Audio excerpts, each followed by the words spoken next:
101,7 FM, kanal informasi dan inspirasi. Pukul 17 waktu Indonesia Barat. Soal perjuangan ke pusat, apapun yang diminta oleh pemerintah Aceh, Delon sebagai wakil Aceh siap memperjuangkan. Saatnya kita dengarkan dan kita saksikan Lintas 17, informasi aktual dari seluruh penjuru Aceh. Kejaksaan Tinggi Aceh menuntut 40 orang bandar narkoba dengan ancaman hukuman mati. Kabupaten Aceh Singkil Provinsi Aceh dengan menyediakan anggaran sebesar 25 miliar rupiah. Inilah Lintas 17 bersama Korwil 17 Banda Aceh.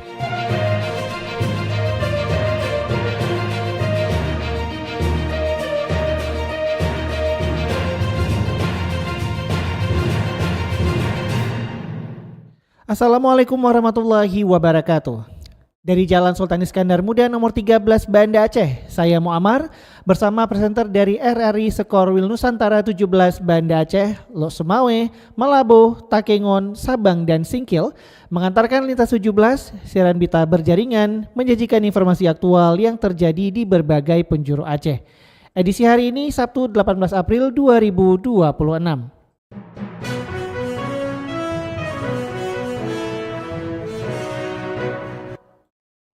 Berita utama yang dapat Anda simak sore ini diantaranya, pemerintah Aceh memastikan program JKA tidak dihapus. Sementara itu, banjir bandang kembali menerjang Rikip Gayib, Kabupaten Gayo Lues.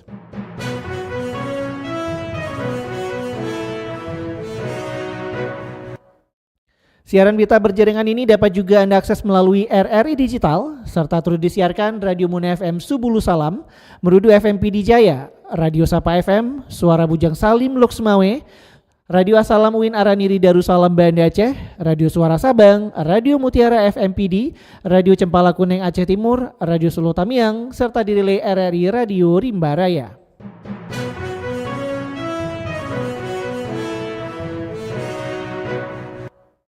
Baiklah saudara, berita pertama kita mulai dari Kutaraja, Banda Aceh.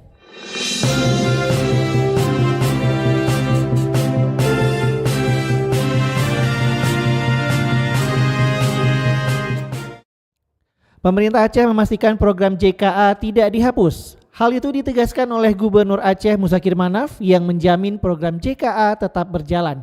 Cindy Novita menyampaikan laporannya. Gubernur Aceh Muzakir Manaf atau Mu'alim menegaskan bahwa informasi mengenai penghapusan program Jaminan Kesehatan Aceh atau JKA tidaklah benar. Gubernur mengatakan bahwa pemerintah saat ini hanya melakukan pembaruan dan perbaikan data guna meningkatkan akurasi dan kualitas layanan. Saat ini, pemerintah hanya melakukan penataan kembali pembagian tanggung jawab antara JKA dan Jaminan Kesehatan Nasional atau JKN, termasuk kewenangan pemerintah provinsi dan pemerintah pusat. Kewenangan tanggung jawab kita provinsi dan kewenangan tanggung jawab pusat. Ini yang perlu kita pilah-pilah.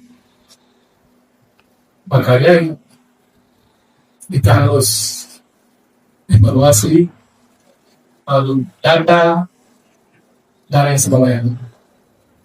Untuk diketahui, dari sekitar 5,6 juta penduduk Aceh, sebanyak 5,2 juta jiwa telah terdaftar dalam program BPJS Kesehatan dengan berbagai skema pembiayaan, termasuk peserta JKA dan JKN. Dari Banda Aceh, Cindy Novita melaporkan. Bupati Aceh Besar Muharram Idris menyatakan bahwa Pemkab Aceh Besar memastikan program pemerintah sejalan dengan kebijakan daerah, khususnya penguatan otonomi khusus. Selengkapnya dilaporkan Tisi Maulidia Putri. Bupati Aceh Besar Muharram Idris menegaskan komitmennya dalam mendorong kebijakan yang berpihak pada daerah, khususnya penguatan otonomi khusus, peningkatan ekonomi, dan percepatan pembangunan. Untuk itu perlu memperkuat sinergi pusat dan daerah dalam pembahasan kebijakan yang berdampak pada pembangunan serta kesejahteraan masyarakat. Bupati turut menyampaikan agar para pihak dalam Memorandum of Understanding MOU, yakni Nota Kesepahaman Damai Aceh, dapat selalu dilibatkan supaya perdamaian tetap terjaga dan seluruh kesepakatan bisa diselesaikan dengan baik. Pernyataan tersebut disampaikan dalam pertemuan Badan Legislasi DPR RI dengan pemerintah Aceh terkait perubahan Undang-Undang Nomor 11 Tahun 2006 tentang pemerintah Aceh di Anjong Monmata, Komplek Pendopo Gubernur Aceh. Ini seharusnya saling menghormati dan saling menghargai kedua belah pihak, antara pihak pertama dan pihak kedua, antara para pihak yang bertikai. Jadi perlu diluruskan. Kemudian saya ingin ada dihadirkan kembali itu yang namanya para pihak, supaya apabila ada kendala, apabila ada hal-hal yang belum tercapai, maka para pihak ini bisa terus berunding. Adapun perdamaian ini diharapkan dapat selalu dibangun atas dasar saling menghormati dan menghargai antara kedua belah pihak. Karena itu para pihak perlu dihadirkan kembali agar jika ada kendala atau hal yang belum dicapai dapat terus dirundingkan. Dari Banda Aceh, Tisi Melidia Putri melaporkan. Dari Kutaraja Banda Aceh, lintas 17 menuju Samudra Pase, Aceh Utara.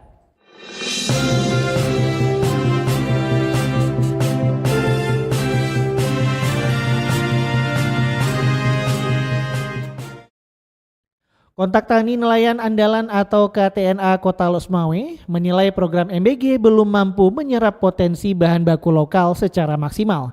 Berikut dilaporkan Muhammad Sofyan.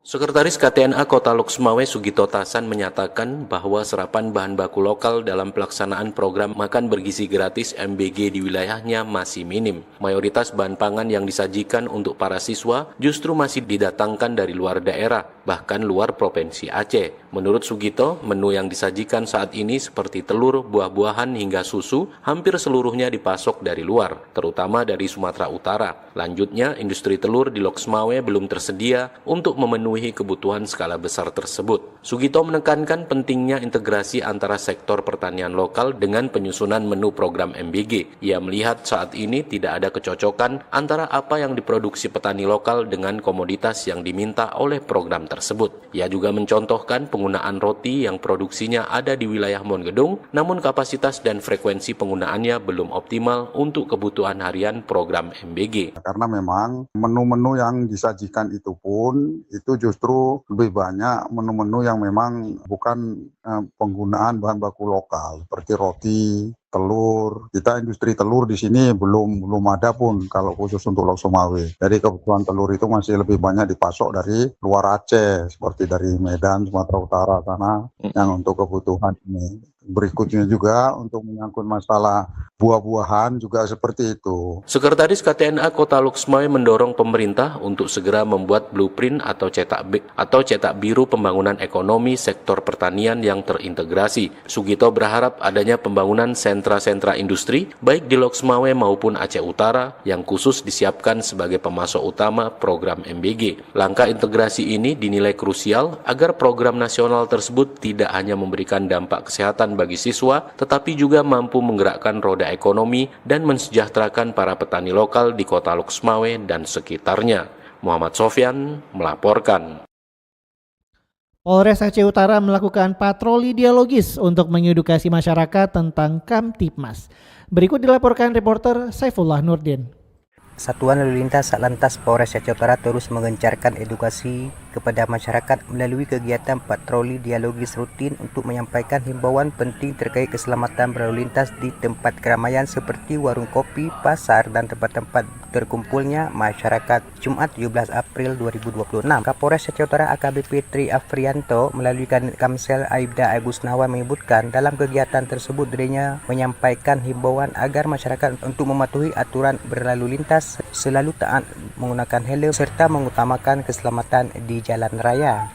Pesan saya khususnya dari Kanit Kamsel, mari kita menaati daripada tata tertib berlalu lintas. Mari kita juga akan sadar untuk penggunaan helm dan surat-surat lainnya untuk mengurangi angka kecelakaan. Utamakan keselamatan daripada kecepatan. Dengan adanya seperti itu bisa mengurangi angka kecelakaan kecelakaan di wilayah Aceh Utara khususnya. Selanjutnya, kegiatan ini bertujuan untuk memberikan informasi maupun edukasi kepada masyarakat secara langsung agar semakin memahami pentingnya keselamatan di jalan raya. Selain kegiatan tersebut, Satlantas Polres Aceh Utara selama ini juga telah mengadakan sosialisasi tertib lalu lintas kepada pelajar, kemudian kepada santri, dan juga kepada mahasiswa dan sejumlah kalangan lainnya. Demikian, Seplah Nurdin melaporkan. Dari Samudra Pasai Aceh Utara kita menuju Melabuh.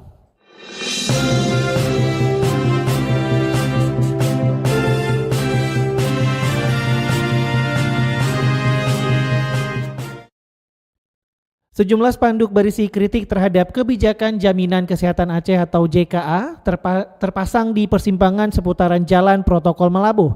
Reporter Irham Syah dari Melabuh menyampaikan laporannya. Sejumlah spanduk berisi kritik terhadap kebijakan Jaminan Kesehatan Aceh atau JKA terpasang di kawasan Simpang 4 Singgah Mata dan Simpang Pinang Baris, Desa Lapang, Kabupaten Aceh Barat, Sabtu pagi. Pantauan di lokasi spanduk tersebut memuat tulisan bernada protes yang ditujukan kepada Sekretaris Daerah Aceh terkait kebijakan layanan kesehatan bagi masyarakat. Tulisan dalam spanduk itu antara lain berbunyi, JKA jangan dikebiri, serta ajakan agar pemerintah memiliki rasa kemanusiaan dalam pengambilan kebijakan. Tulisan spanduk lainnya berbunyi JKA harus kembali seperti semula. Keberadaan spanduk ini menarik perhatian pengguna jalan yang melintas di kawasan tersebut, mengingat lokasinya berada di titik strategis dan cukup ramai aktivitas masyarakat. Hingga saat berita ini ditayangkan, belum diketahui secara pasti pihak memasang spanduk tersebut maupun latar belakang aksi tersebut. Sementara itu, kebijakan terkait JKA belakangan ini menjadi sorotan publik di berbagai daerah di Aceh, menyusul adanya perubahan mekanisme layanan kesehatan. Reporter RRI Melabuh Irham Syah melaporkan. Sebanyak 141 peserta calon paskibraka Aceh Barat lulus seleksi kesehatan. Berikut dilaporkan Arif Rizalul. Badan Kesatuan Bangsa dan Politik Kesbangpol Kabupaten Aceh Barat menggelar seleksi kesehatan calon pasukan pengibar bendera pusaka Capaska tahun 2026.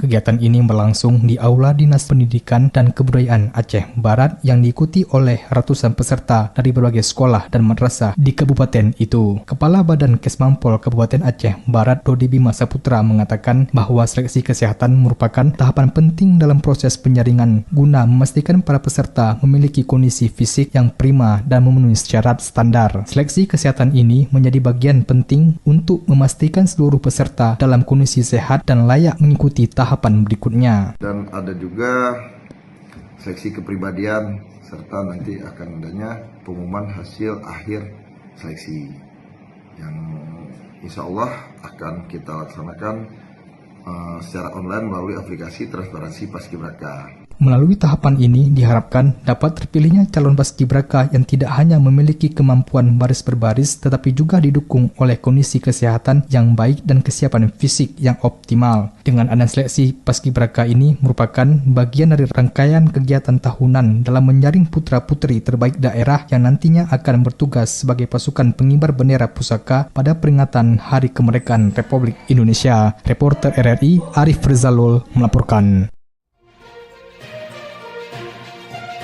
Anda sedang mendengarkan Lintas 17 dari Korwil 17 Banda Aceh.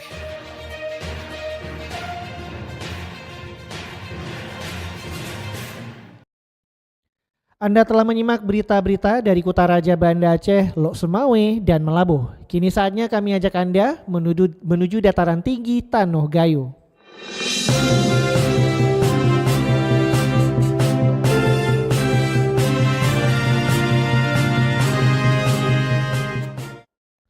Banjir bandang susulan kembali terjadi di Desa Canetoa, Rikit Gaib. Pemerintah daerah Gayo Lues gerak cepat dalam menangani dampaknya. Selengkapnya disampaikan Alfi Syahrin. Banjir bandang susulan kembali merendam Desa Canetoa, Kecamatan Rikit Gaib pada Rabu 15 April 2026 lalu. Bupati dan Wakil Bupati Gayo Lues langsung turun ke lokasi memastikan penanganan darurat segera dilakukan. Luapan air kembali menggenangi pemukiman warga serta area persawahan. Padahal sebelumnya, sungai di wilayah tersebut telah dinormalisasi pasca bencana banjir bandang. Namun, curah hujan yang terus tinggi menyebabkan sedimentasi kembali terjadi di bagian hulu sungai. Pendangkalan berulang inilah yang memicu meluapnya air hingga merendam kawasan pemukiman dan lahan pertanian masyarakat. Bupati Gailua Suhaidi bersama Wakil Bupati Maliki menegaskan langkah darurat akan segera dijalankan untuk mengatasi kondisi tersebut. Pemerintah daerah akan mengerahkan alat berat guna menangani pendangkalan sungai yang semakin parah di bagian hulu. Alhamdulillah kami bersama Pak Wakil dan rekan-rekan semua, saat ini kita berada di Desa Canitoa, Kecamatan Rekit Gaib, untuk melihat langsung kejadian bencana alam, banjir susulan yang kedua. Dan ini kami sudah berkoordinasi, sudah mendorong pihak BPBD, termasuk kita minta bantu juga dari pihak Kementerian, dari HK, untuk membantu menormalisasi sungai di Desa Canitoa ini. Ketika nanti jalur sungai itu sudah ditangani, mudah-mudahan desa ini akan aman. Selain penanganan infrastruktur, pemerintah juga memprioritaskan keselamatan warga terdampak. Sekitar 50 kepala keluarga akan segera direlokasi ke hunian sementara yang telah disiapkan. Alfi Sahrin, RRI Takengon, melaporkan. Kabupaten Aceh Tengah mendapat kuota haji sebanyak 238 jemaah pada pelaksanaan ibadah haji tahun 2026 ini. Dan tahun ini meningkat sebanyak 78 jemaah jika dibandingkan tahun sebelumnya. Laporan Fitra Jayadi. Provinsi Aceh mendapatkan kuota haji sebanyak 5.426 jemaah pada pelaksanaan ibadah haji tahun 2026 atau 1.447 Hijriah, meningkat dibandingkan tahun 2025 lalu dengan kuota sebanyak 4.370 jemaah. Adanya peningkatan sebesar 1.084 jemaah dari sebelumnya merupakan keputusan dari Kementerian Haji dan Umrah Republik Indonesia, di mana keberangkatan akan berlangsung bulan Mei mendatang terbagi dalam 14 kelompok terbang atau kloter. Dengan adanya kebijakan tersebut juga mempengaruhi peningkatan jumlah kuota jemaah pada seluruh kabupaten kota di Bumi Serambi Mekah, termasuk jemaah calon haji JCH yang berasal dari Kabupaten Aceh Tengah. Kepala Kantor Kementerian Haji dan Umrah Aceh Tengah Ahmad Marjan kepada RRI mengatakan pada tahun ini kuota yang diberikan sebanyak 238 jemaah, meningkat dari sebelumnya yang hanya 160 jemaah. Pada umumnya untuk Aceh ada peningkatan sebanyak 1.000 jamaah. Kalau dulu sebanyak 4.000 sekian. Untuk tahun ini bertambah 5.328 jamaah. Jadi ada penambahan. Demikian juga dengan jamaah haji Aceh Tengah. Biasanya tahun yang sudah sebanyak 160 orang. Alhamdulillah tahun ini cukup signifikan peningkatan penambahan jamaah kita. Tentunya ini kebijakan baru dari Kementerian Haji dan Umrah. Ahmad Marjan menambahkan kendati memiliki kuota sebanyak 238 jamaah, namun hanya 235 yang dipastikan berangkat. Kondisi ini karena terdapat 3 orang di antaranya yang telah meninggal dunia saat bulan Ramadan lalu. Disebutkan Kabupaten Berhawas Cuk itu akan tergabung dalam kloter 5 embarkasi Aceh dengan jadwal masuk asrama haji di Banda Aceh pada 9 Mei, selanjutnya terbang ke Jeddah, Arab Saudi pada 10 Mei 2026 mendatang. Fitra Jayadi, RRI Takengon, melaporkan. Dari Aceh Tengah kita bergerak menuju ke Kota Sabang.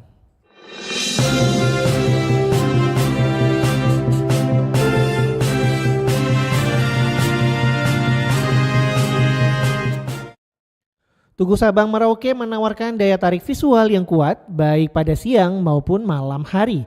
Dari titik ini, wisatawan dapat menikmati pemandangan penuh kota Sabang yang terbentang luas, termasuk keindahan teluk yang menjadi ciri khas wilayah tersebut. Reporter Razi Arda menyampaikan laporannya. Kota Sabang kembali memperkenalkan potensi wisatanya melalui keberadaan Tugu Sabang Merauke yang terletak di pusat Pulau W. Lokasi ini dinilai strategis karena berada di ibu kota pulau sekaligus menjadi salah satu titik terbaik untuk menikmati panorama kota dari ketinggian. Tugu tersebut mewarnakan daya tarik visual yang kuat baik pada siang maupun malam hari. Dari titik ini wisatawan dapat menikmati pemandangan penuh kota Sabang yang terbentang luas termasuk keindahan teluk yang menjadi ciri khas wilayah ini. Kepala Dinas Pariwisata Kota Sabang Hari Susetia kepada RRI menyampaikan, kawasan ini memiliki potensi wisata yang sangat besar. Selain panorama kota, suasana malam hari dengan gemerlap lampu kota menjadi daya tarik tersendiri bagi pengunjung. Ya, memang kita batasi karena ini merupakan jalan protokol, kita batasi untuk prosesi penjualan. Akan tetapi bagi wisatawan yang ingin menikmati view di Kota Sabang ini memang merupakan salah satu destinasi yang sangat menarik. Terutama di malam hari kita bisa lihat lampu-lampu kota Sabang yang sangat indah di malam hari.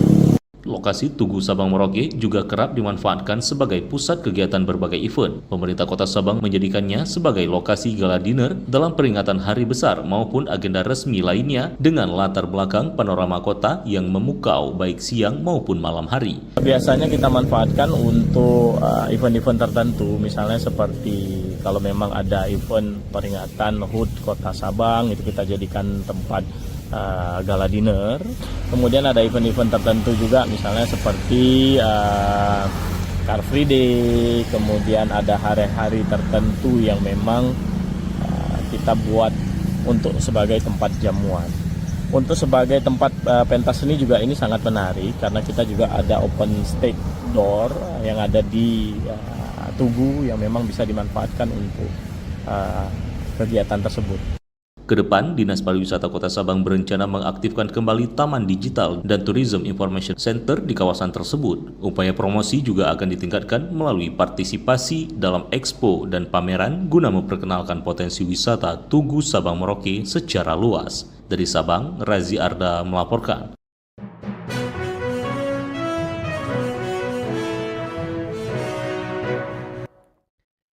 Ya, pendengar, dengan berakhirnya laporan tadi, berakhir sudah Lintas 17 sore ini. Berita utama dari RRI sewilayah batas Lasar Korwil 17, Banda Aceh.